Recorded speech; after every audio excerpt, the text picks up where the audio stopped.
오늘 말씀은 스틸이라고 하는 제목으로 여러분들하고 말씀을 나눌 터인데, 추수감사주일이고 1년을 결산해서 감사의 제목을 찾는 절기이기도 하지만, 이 말씀을 또 밖에 있는 동안 계속해서 마태복음을 묵상하고 있었어서 이 말씀이 저에겐 너무 귀해서 오늘 이 말씀을 여러분과 스틸이라고 하는 제목으로 나누고자 하는데, 여러분 아시는 것처럼 스틸은 도둑질, 훔치는 것입니다.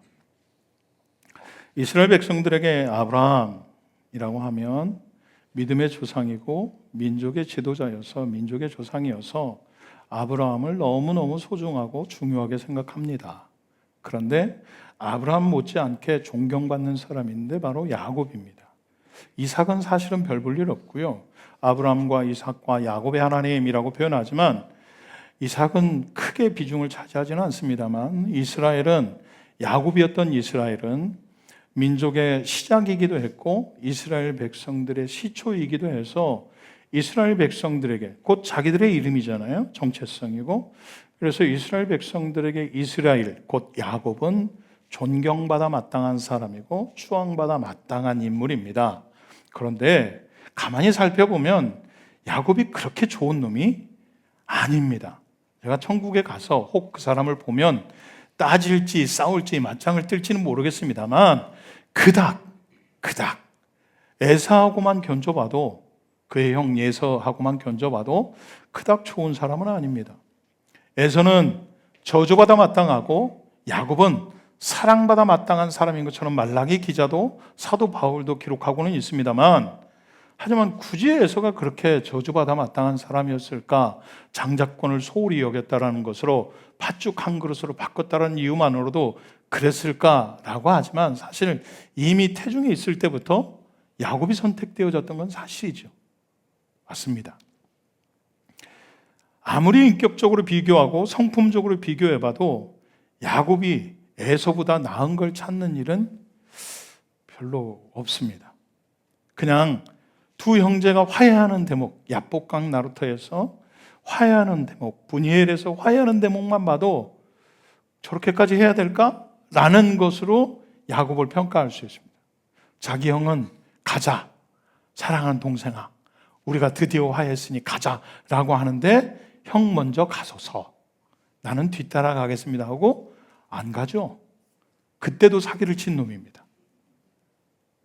이름대로입니다. 뒤꿈치를 잡은 자, 훔치는 자, 사기꾼이라는 이름이 마땅한 사람이 야곱입니다. 그런데 오늘 이렇게 보자면 야곱과 비슷한 사람들이 등장하는 본문입니다.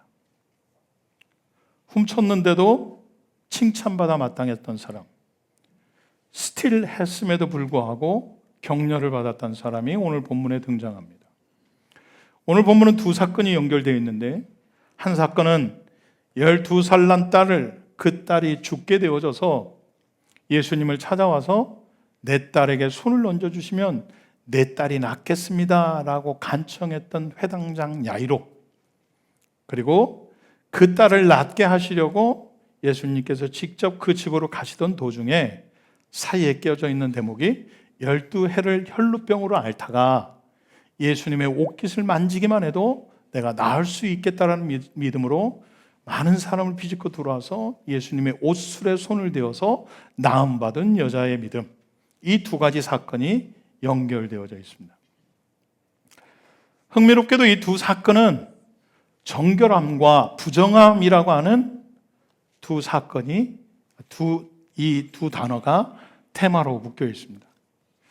회당장 야이로, 오늘 본문에는 회당장 야이로라고 되어 있지 않고 한 관리라고 되어 있지만, 마가나 누가복음에 보면 이름이 명확하게 등장합니다. 회당장 야이로, 12살 난 딸이 곧 죽게 되어져서, 하지만 오늘 본문은 죽었다라고 표현했죠.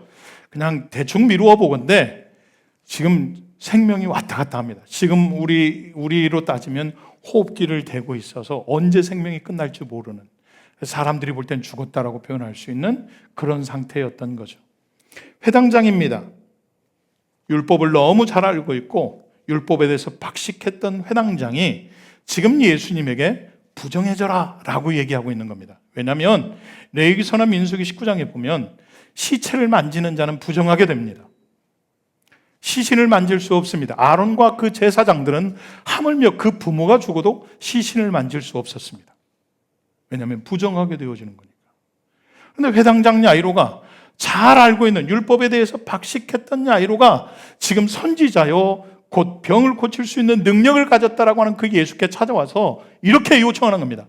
정하신 예수님, 당신이 내 딸에게 손을 대서 당신은 부정하게 되어지고 내 딸은 정하게 되었으면 좋겠습니다 라고 하는 요청을 하고 있는 겁니다. 참 그 마음이 도둑놈 아닙니까? 나쁜 놈이죠. 율법을 몰랐다면 상관없습니다. 율법을 너무 잘 알고 있는 회당장이 예수님께 와서 당신은 지금 선지자시고 능력을 행하는 줄 내가 믿습니다. 그러니까 당신이 부정하게 되어주신다고 한다면 내 딸 부정해진 저 시신이 정하게 되어질 줄 나는 믿습니다. 그러니 당신이 좀 그 부정함을 뒤집어 쓰는 건 어떨까요? 라고 간청했던 겁니다. 예수님은요, 그걸 너무 잘 알고 계신 분이 스스로 부정해지시려고 발길을 옮긴 겁니다. 여기까지 이해되셨습니까?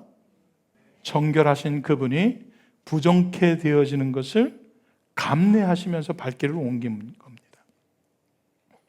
그 가운데 마태도 그렇고 다른 복음서도 그렇지만 하필이면 이렇게 엮어놓을 수 있을까 싶을 만큼 12회를 혈루병으로 부정한 자입니다. 레위기서에 분명하게 등장합니다.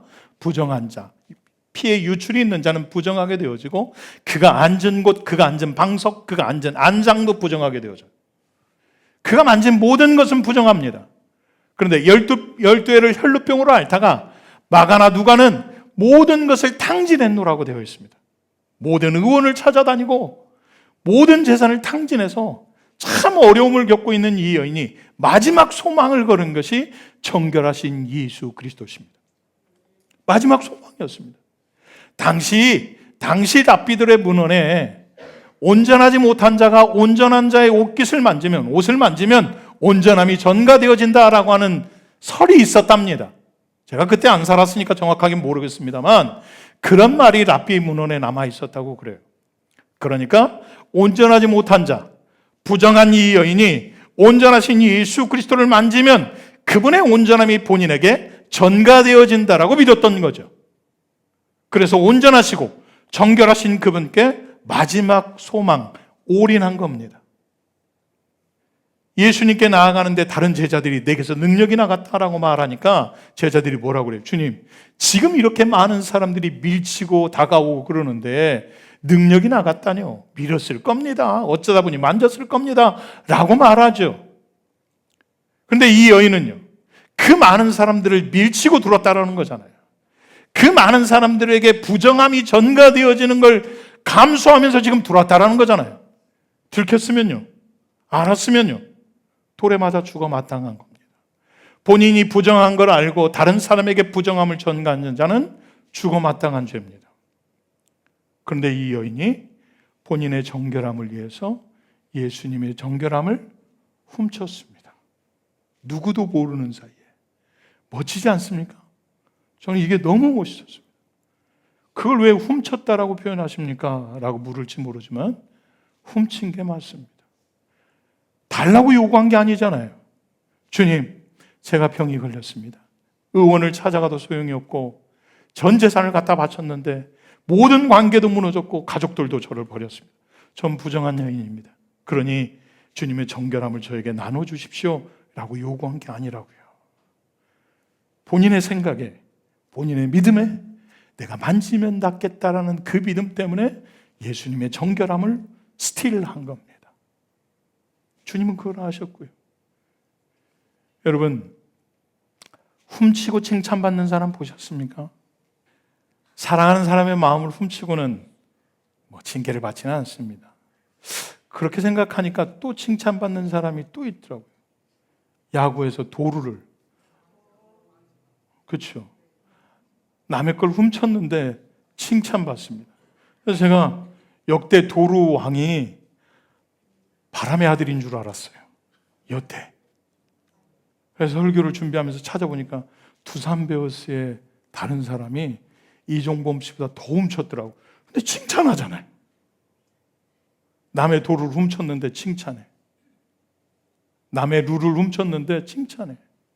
그런데 여러분, 훔치고 칭찬받았던 사람이 또 하나 있습니다.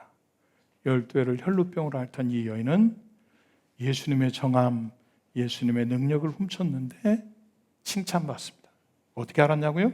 따라 안심하라. 그리고 가서 평안하라 라고 칭찬합니다. 여러분 잘 아는 것처럼 평안은 에이레네입니다.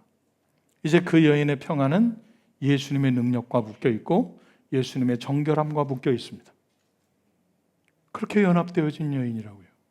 그러니 세상이 아무리 그 여인에게 돌을 던지고 세상이 부정하다라고 말하고 혹 그 여인에게 다시 그 혈루병이 도진다 할지라도 그 여인은 건강함을 약속받은 여인이고 그 여인은 예수님과 함께하고 있으니 연합되어진 여인이니 평안할 수 있습니다.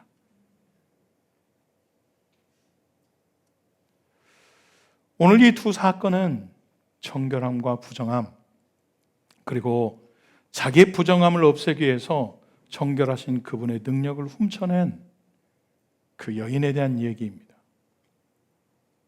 또 예수님이 부정하게 되는 걸 뻔히 알면서도 죽은 자에게 와서 손을 얹어달라고 요구했던 야이로의 믿음, 이것에 관한 얘기입니다.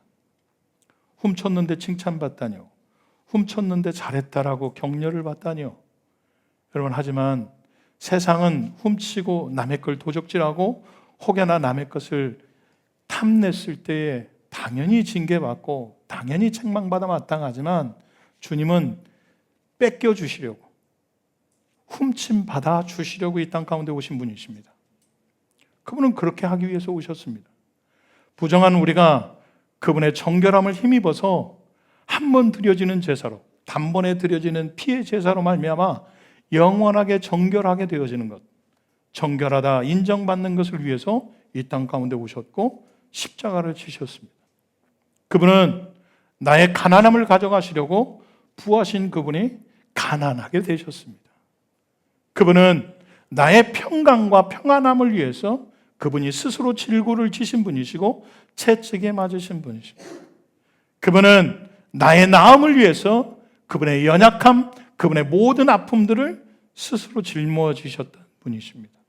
그러니 그분은 이 땅 가운데 빼앗겨 주러 오신 분이십니다. 나눠주러 오셨던 분이십니다. 그래서 그분이 그렇게 얘기하시는 거예요. 마음껏 와서 퍼서 마셔라. 내가 너에게 주는 물은 영원히 목마르지 아니할 터이니 마음껏 와서 내게로 와서 퍼서 마셔라. 얼마든지 훔쳐가도 좋다. 얼마든지 퍼가도 좋다. 세상이 주는 것들은 다시 갈증을 일으킬 수 있을지 모르지만 내가 주는 것은, 내가 주는 샘물은 영원히 목마르지 아니할 터이니 얼마든지 와서 훔쳐가라. 여러분 좀 격하죠? 훔쳐가라고 표현하니까. 아니요, 그분은 그렇게 되기를 요구하셨습니다. 세상 사람들이 세상 것들을 가져가는 것, 세상 것들을 취하는 것에 대해서는 남을 속이고 때로는 도적질하고 저울을 도적질해서 자기가 이득을 보려 합니다. 맞죠? 세상 사람들이 그렇게 삽니다. 정직하게 떳떳하게 돈을 버는 것으로는 세상에서 잘 나가지 못합니다. 그래서 많이들 속이는 저울, 속이는 것들로, 남의 것을 노략질하는 것들로 부하려고 합니다. 얼마 되지 않아서 다시 목마를 것, 다시 없어질 것들을 위해서도 그렇게 사는데 주님은 영원한 것들로 목마르지 말라고, 영원한 것들로 배부르라고 그분의 살과 피를 나눠주시기로 결정하신 거고, 그분이 가지신 생수를 마음껏 퍼가라고 요구하시고 계신 거예요. 힘드냐? 어렵냐? 피곤하냐? 지쳤냐? 그러면 내게로 와라. 나는 수고하고 무거운 짐진 자들에게 짐을 덜어줄 수 있다. 그러니 내게로 와서 쉬어라 라고 요구하시기도 하십니다. 하늘과 땅의 모든 권세가 내게 있다. 그러니 너희는 가라. 그것 또한 그분의 능력과 권세를 우리에게 나눠주시기로 결정하신 것입니다. 그분은 그런 분이십니다. 오실 때부터 그분은 그렇게 되기로 결정하셨던 분이시고 그렇게 하기로 마음먹으셨던 분이십니다. 그러니 여러분, 마음껏 훔쳐내십시오. 세상 것 훔치려고, 세상 것을 더 얻으려고 남들의 눈을 속이고 마음을 속이지 마시고 하나님이 주시는 영원한 것들을 훔치려고 발버둥 쳐보시라는 겁니다. 그분에게 훔치시면 영원히 목마르지 않을 수 있습니다. 그분의 은혜를 훔치시면 영원히 고파하지 않을 수 있습니다. 그분의 평강을 훔치시면 고난과 고통, 때로는 골짜기를 지난다 할지라도 평안을 누릴 수 있습니다. 그러니 여러분, 훔쳐가라 하시는 분한테 가서 훔치십시오. 가져가라 하시는 분한테 가서 가져가십시오. 천국은 침노하는 자의 것이랍니다. 누군가는 이것을 수동태로 해석해서 천국은 침노당했다, 그러니까 바리새인들과 서기관들, 그들이 천국을 공격했다라고 얘기하지만 사실 그분이 얘기한 건 그냥 중간태 같습니다. 그러니까 천국은 지금도 가지고자 하는 자, 노력하는 자들의 것이다, 천국을 사모하는 자들의 것이다 라고 우리에게 요구하고 계신 겁니다. 사랑하는 여러분, 천국은 도둑질해서 그 자기 욕심을 채우는 자 것입니다. 비아스테스가 그 말입니다. 침노하다, 이 말은 침략하는 자, 도둑질해서 자기의 욕심을 채우는 자라는 뜻입니다. 주님은 지금도 우리가 천국을 침노하길 원하십니다. 도둑질해서, 스틸해서 그 은혜를 누려가길 원하신다고요. 아멘이십니까? 그러니 여러분, 주님이 주시고자 하실 때 마음껏 갖다가 취하십시오.